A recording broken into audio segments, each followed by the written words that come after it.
क्या कभी अपमान इतना गहरा हो सकता है कि उसका प्रतिशोध युद्ध नहीं बल्कि संयम बन जाता है?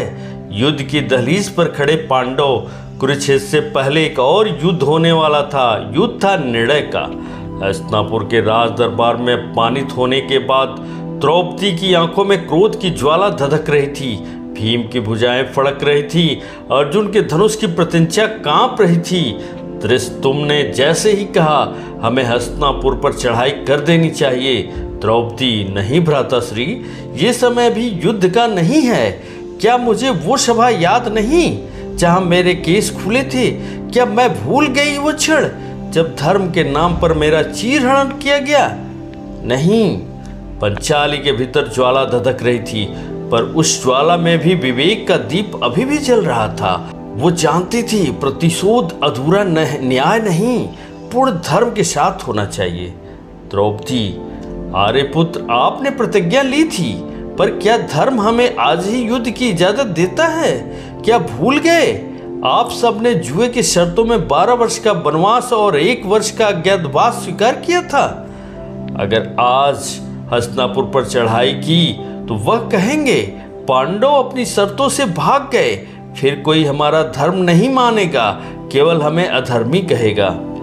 द्रौपदी जानती थी शकुनी और दुर्योधन बस एक गलती की तलाश में थे। वो चाहते थे कि पांडव गलत समय पर हमला करें और फिर उन्हें दोबारा वनवास भेज दिया जाए। द्रौपदी ने देखा था उस चाल को। वो जानती थी यह युद्ध सिर्फ अस्त्रों का नहीं है, यह युद्ध नीति और धर्म का भी है। द्रौपदी की आंखों में आंसू थे। मैं भी चाहती हूँ कि मेरे अपमान का बदला लिया जाए। मैं चाहती हूँ कि दुर्योधन, दुशासन और शकुनी को दंड मिले, पर क्या यह प्रतिशोध मेरा निजी है या यह धर्म का प्रश्न है? यदि मैंने आपको अभी युद्ध के लिए उकसाया तो यह युद्ध मेरी भावना का परिणाम होगा, धर्म का नहीं। धृष्टद्युम्न, पर बहन, हम कब तक सहते रहेंगे? तेरे केस खुले हैं और हमारा आत्मसम्मान भी।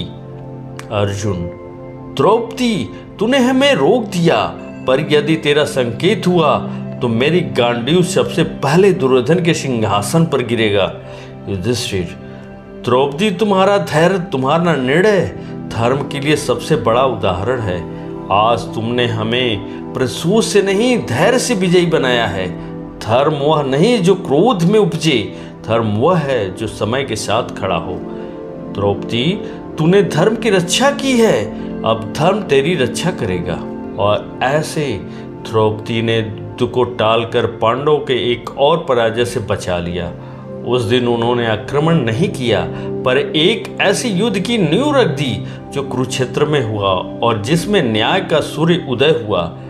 धर्म कठिन होता है और धर्म का मार्ग उससे भी कठिन, पर जिसने वह मार्ग चुना उसके लिए स्वयं समय और सत्य भी झुक जाते हैं। तो दोस्तों, अगर आपको यह कथा पसंद आई हो तो लाइक करें, कमेंट करें और सब्सक्राइब करें। और बताइए, क्या द्रौपदी का निर्णय सही था?